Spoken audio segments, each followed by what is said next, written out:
Ladies and gentlemen, welcome to Metropolis Radio. Today, unfortunately, we are talking about GameStop because unfortunately, if you're in the gaming space, if you're in the hobby, so to speak, you really can't avoid them, and it's rather unfortunate. And I'm pulling this from Kotaku, and this is GameStop pushes employees to the breaking point during holiday rush. Pay freezes, online orders, and staffing shortages plague the last video game chain still standing.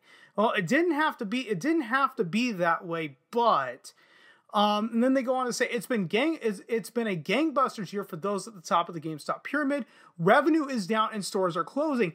That is true. And guys, before you jump down their throat, GameStop revenue has actually been on the decline for several years. It's not a recent phenomenon. It wasn't just due to COVID. If you go and you actually look it up, I believe GameStop went public in 2006. It was like 2005 or 2006. If you look at their revenue from when they went public, because all of this they have to publish legally, it's actually been on a decline ever since like 2008, 2009. And you see some upticks, but mostly it just keeps going down and down and down and down. With some years revenue is completely in the red. But the stock price continues to hover around an unprecedented $200 a share. Now, okay, as of the time of recording this particular video, the stock is actually hovering around 165 to 167 a share. It keeps going up and down, but it's maintaining within that range. Where was it? Here we go. Forging gilded parachutes for its fleeing C-suite. It wouldn't surprise me. For many at the bottom, however, it's been one of the worst in recent memory, with the current holiday onslaught driving a final nail in the coffin for those tired of all the bullshit. Kotaku's words, not mine. The GameStop subreddit, a digital water cooler for employees gather around to commiserate, has been even more grim than usual. Quote, I think the best thing I could think of doing for my mental health. I did the best thing I could think of doing for my mental health and dropped those keys. One user wrote over the weekend in GameStop parlance for quitting. Quote, last year is when things started to turn into a psychologically abusive relationship between me and this company, wrote another. The last few weeks have been the worst. There have been a flurry of posts like these recently as the company approaches its busiest time of year. GameStop has always been a notoriously difficult retail job that people put up with in order to be in proximity to video games, and they're obviously referring to the whole circle of life bullshit, if you remember that from a few years ago. But the ongoing pandemic, labor shortage, skyrocketing inflation, and transformation of the company into an online sales giant has put strain on employees like never before. Quote, every store is held together by tape and glue, one current store manager told Kotaku. And I don't want to get a little ahead of myself, so I'll come back to this by the end. GameStop did not respond for a request for comment. Well, no shit, because they don't want the stock price cratering even further. Following the collision of online meme lords and Wall Street earlier this year, GameStop's stock price has inflated to record-shattering heights.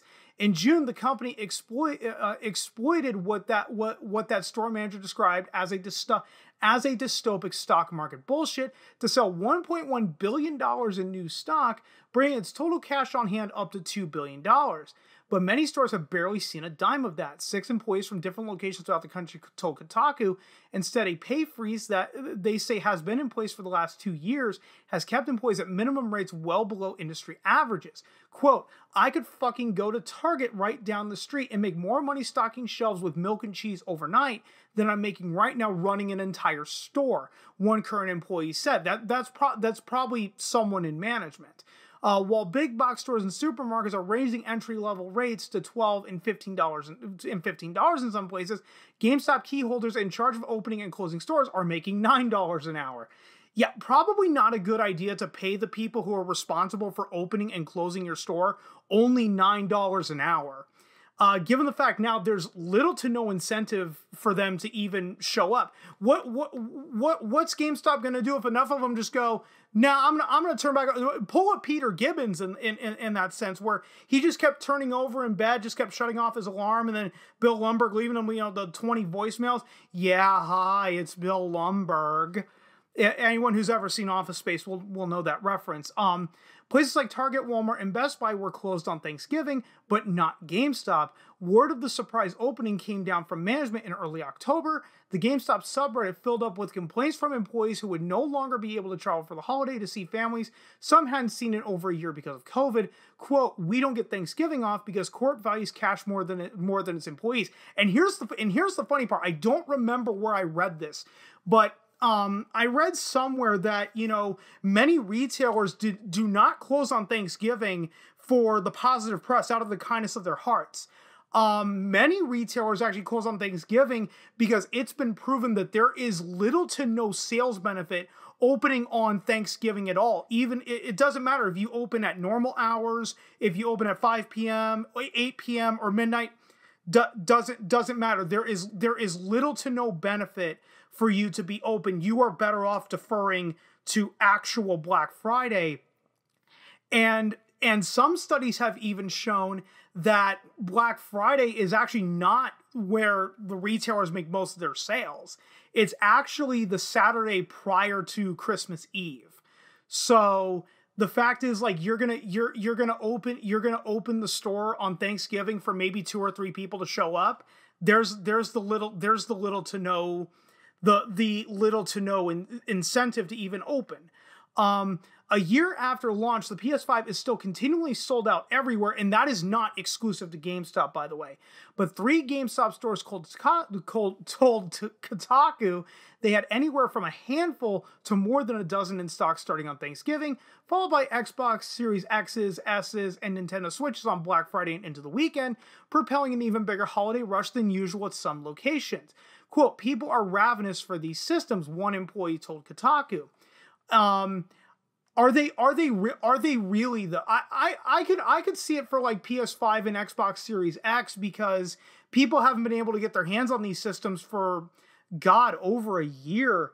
But still, I mean, that's pretty much killed any sort of hype that these systems may have ever had. And I remember reading that Sony is actually working on a redesign for the PS5, and I remember thinking at the time, well, yeah, if only 10 people got their hands on the original console, what do you have to lose by doing a redesign this early? Compounding this onslaught was a massive increase in the number of online orders each store was expected to ship due to huge Black Friday discounts and pre-owned deals like buy 2 get 1 free. Online order counts that rarely surpassed 100 were now breaking caps of 300 or more, some employees claimed. 3 employees from different stores told Kotaku that cash registers went occasionally unstaffed, and some had to work late in order to keep up with all the new orders. One store manager said they started Black Friday at 6:30 in the morning and didn't leave until 11:30 at night. Quote, "If we are going to treat stores like Amazon fulfillment centers, then we need Amazon fulfillment center hours, goddammit," one user wrote on the GameStop subreddit. "Shut up before corporate hears us, removes our bathrooms, and gives us bottles to piss in instead," wrote another in response. Part of GameStop's exploding stock price has revolved around the company's takeover by former Chewy.com founder Ryan Cohen, who made billions selling pet food online. He installed some former Amazon execs at the company, and GameStop has since reduced online shipping times for games from weeks to days. According to some employees Kotaku spoke with, the company has been pretty transparent about a new push to transform existing stores into online distribution centers, but without better pay or improved infrastructure, the new strategy is falling entirely on the backs of already exhausted and browbeaten staff. And again, guys, I promise I'll get to my point by the end. I am going to make a point with this. Every employee Kotaku spoke with said turnover has been at an all-time high, with those who last more than a year taking on the mantle of seasoned veterans. That is the signs of a dying company right there. If your most experienced employee has been there for 13 months, your company is not sustainable. Quote, They've got kids running these stores, said one manager. They can't even afford cars. Mom drives them to work. This company is continuing to boldly go where no fucking retailer has gone before. Exactly, and like they brought up here, you know, with the about the high turnover rate, with those who last more than a year taking on the mantle of seasoned veterans. You know, you don't exactly have a sustainable business model at that point. While GameStop has traditionally found no shortage of young gamers whose passion it can exploit to upsell customers on useless warranties and pre-orders for the latest Funko Pop, it may have finally soured the deal too much for the newer ranks. One employee said when they started, they used to at least get codes for the latest Call of Duty. Now they are lucky if they even get points cards to spend on Call of Duty's Battle Pass. Quote, employees are forced to hear repeating messages daily about how GameStop cares, but every action is proved otherwise, one store manager told Kotaku. Store morale does not exist. Upper management wants us to hire anyone with a pulse despite experience or knowledge of the space. I'll be honest, I contemplate dropping my keys and walking out almost every shift. And that's yet another problem. You know, if you want them to hire anyone with a pulse despite experience or knowledge of the space, knowledge being the big thing. GameStop, you're a specialty retailer. Well, not anymore. I remember a time when GameStop was solely a video game store. Try staffing it with a bunch of non-gamers and see how long you last. I know GameStops that have closed down because of that, because nobody wants to go into it. And I said I was going to make a point with this, specifically more about the online stuff. Is I think what you're seeing now is GameStop took a very big gamble at the wrong time.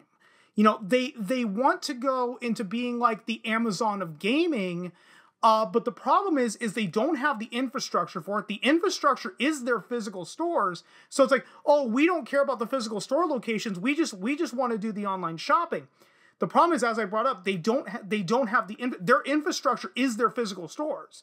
So if they truly have a bunch of staffing shortages and they can't keep those physical stores fulfilled, more stores have to shut down. Therefore, their infrastructure fucking crumbles. So was it really a wise idea to push GameStop into being the Amazon of gaming right now? No, not really, because look at all the problems it's now facing. Look at all the problems that's facing retail right now. Is that, you know, you have a lot of retailers that you know can't fill positions to save their fucking life, and you want to turn your stores into Amazon fulfillment centers like one employee wrote. That probably was not a good idea to jump on right now. And guys, I do understand that, you know, if you're sourcing Reddit, you know, you have a very biased view of the situation. Maybe it's not as grim in some places over others, but those people also aren't speaking out, so we truly don't know. And guys, that's pretty much all I've got for you. Like I said at the beginning of this video, unfortunately, you cannot avoid GameStop. In my big fear, even though I know many people want the store to go away, the problem is if GameStop were to truly go away, Target, Walmart, Best Buy, insert X retailer here, probably can't pick up the slack because GameStop, you know, now granted they've shifted into now being more, you know, into, you know, where it's like 40% video games, 40% action figures and toys and like in board games. Are these other retailers going to have the selection that GameStop has offered? Probably not, because stores like Target, Walmart, and Best Buy are only going to stock whatever games are the most popular. Are they going to stock a game like Bendy and the Ink Machine? No, the game is too small for them to fucking care. No, they're only going to bring in the Call of Duties, the Maddens, the Battlefields, because those are what sell a lot of units. So guys, I'm going to go ahead truly end it right here before I tangent off for way too long. If you stuck around this long, thanks so much for doing so. And if you've been following me long enough, you know I'm terrible at ending these videos, so I will just see you guys on next time.